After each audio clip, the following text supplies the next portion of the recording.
everyone, I am Lydia Bonmau, Class A, Semester 4.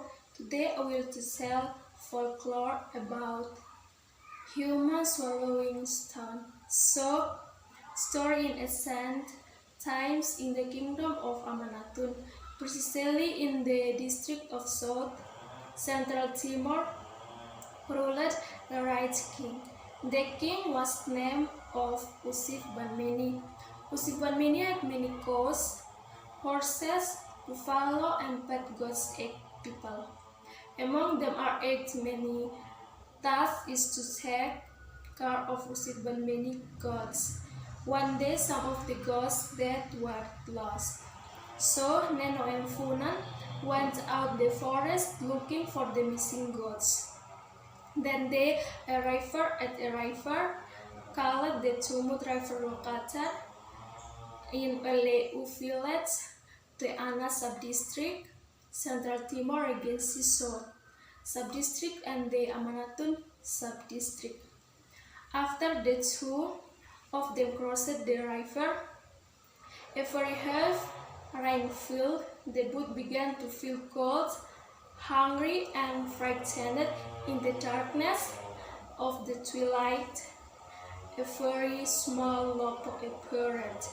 The lopo of the Timorese traditional house, especially in the Amanatun area, is conical in shape with a door. Every day, the lopo is also called the round house. So Nemo and Funan ran towards the lopo.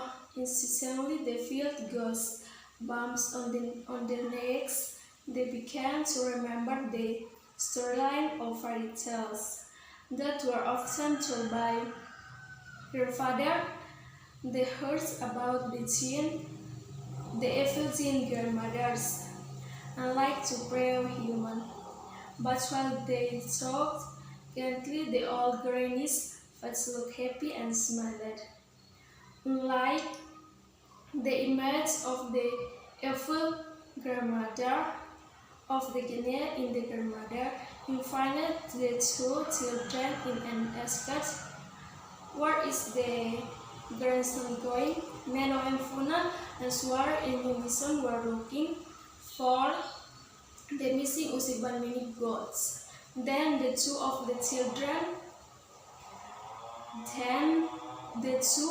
them went in, and Neno and took cover in the lopo. The grandmother then asked Neno and Funan various things. While they were talking, both of them were unbearable.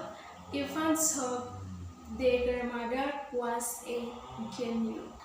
Grandmother who was cruel to see Neno and Funan sleeping.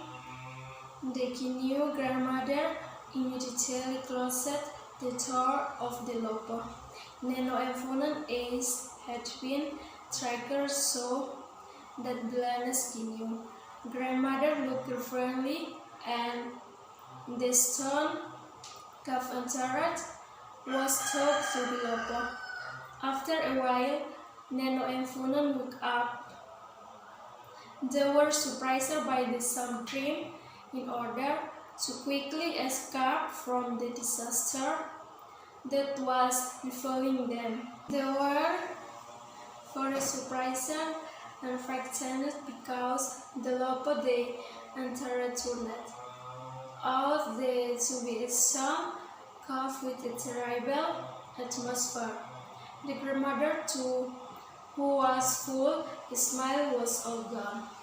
The two of them then tried to crawl out, but the cave door was slowly closing. Both began to release it. Then they screamed for help and cried profusely. Their hands were removed from the hold while asking for help, but their voices were not heard by people around the village. Finally, they ran out of energy. Their screams and cries are getting weaker. Meanwhile, the son of Usif-Banmeni's plus only cats, because the two goats her children did not come home. The Usibameni ordered the people not to look for Neno and Funan. After asking here and there, no one knew where Neno and Funan were. The people then decided to go along the Tumut River because it is possible that the town children were carried away by the flood. Last night, arriving near the stone cave, they heard a faint scream. They then get hurried around the cave and tried to help the two poor children. This finding was then reported to Usibameni. Usibameni then ordered all these people is to bring salt and split the stone. But to turn out to the voice of the two children, weakened and finally stupid. After deliberation for a while, the hands of Neno and Funan were out of by the people of evidence. Then, with a traditional ceremony, the hands of the children were buried next to the rock cave.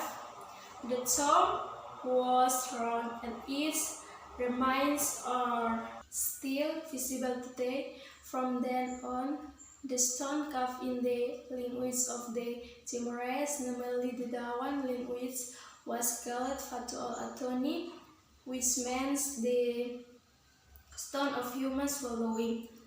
Over time, the stone's name was shortened to Fatu Ol'Atoni or human stone.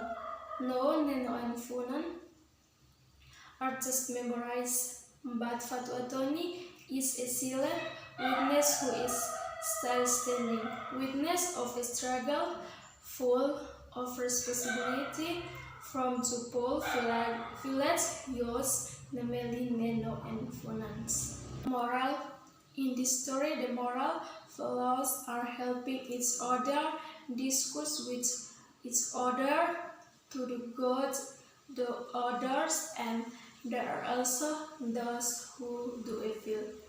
Thanks for watching, and don't forget to like, share and subscribe. Bye bye.